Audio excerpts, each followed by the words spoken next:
Assalamualaikum warahmatullahi wabarakatuh.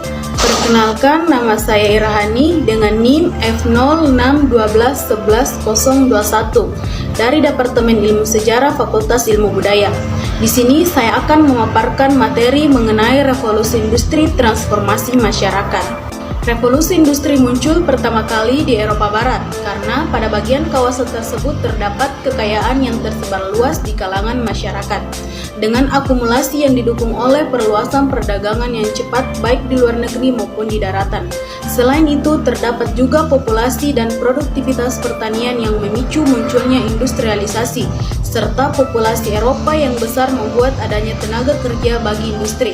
Revolusi ini menyebabkan terjadinya perkembangan besar-besaran yang berdampak mendalam terhadap kondisi sosial, ekonomi, dan budaya.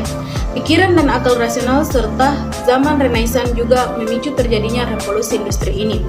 Britania menjadi negara yang memelopori revolusi industri ini. Penemuan-penemuan berupa alat pintal, alat tenun, mesin uap, industri besi, dan transformasi adalah awal dari perubahan-perubahan di bidang teknologi mereka. Karena banyaknya perubahan-perubahan tersebut membuat tatanan masyarakat juga banyak mengalami perubahan, seperti pada bidang produksi pertanian, organisasi bisnis, dan teknologi yang banyak melakukan perubahan.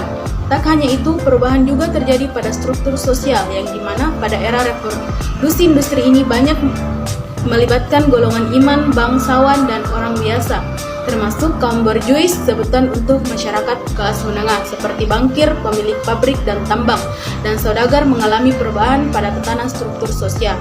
Munculnya pembaruan di Britania.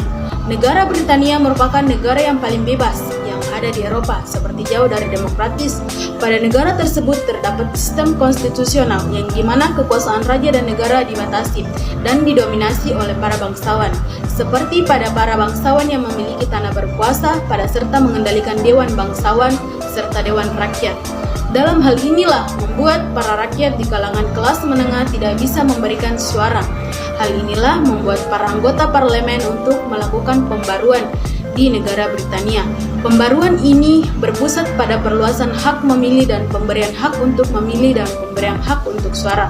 Pembaruan juga dilakukan pada rancangan Undang-Undang 1832 serta Undang-Undang 1833 dengan memperluas hak pilih serta tidak mengizinkan para pekerja yang berusia 13 tahun 18 tahun untuk bekerja karena kurangnya pendidikan yang didapatkan pada usia tersebut. Pembaruan ini dilakukan oleh gerakan reformasi Kartis dengan pendukung yang berasal dari barisan baik dari kaum radikal intelektual maupun para pekerja. Tanggapan terhadap industrialisasi. Pada tahap ini terdapat masalah yang ditimbulkan oleh industrialisasi dengan mempengaruhi pikiran politik dan sosial.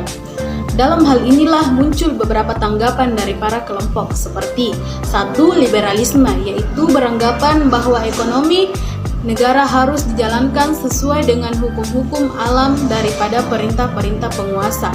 Kedua, sosialisme awal, yaitu beranggapan bahwa keprihatinan kaum liberal terhadap kebebasan dan persamaan individu berdampak kecil terhadap kemiskinan, penindasan, ketaksamaan kasar yang mengganggu masyarakat modern.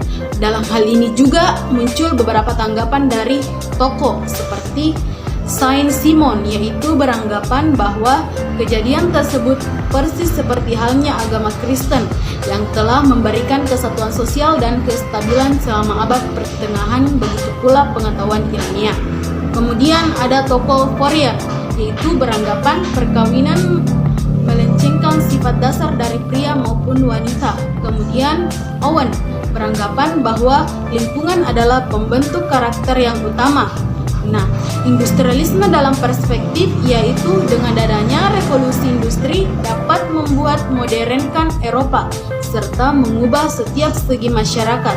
Selain itu, revolusi industri juga dapat mempercepat langkah modernisasi yang dimana di dalam masyarakat dibentuk industrialisme dan urbanisasi telah membuat kekuasaan dan nilai-nilai bangsawan merosot.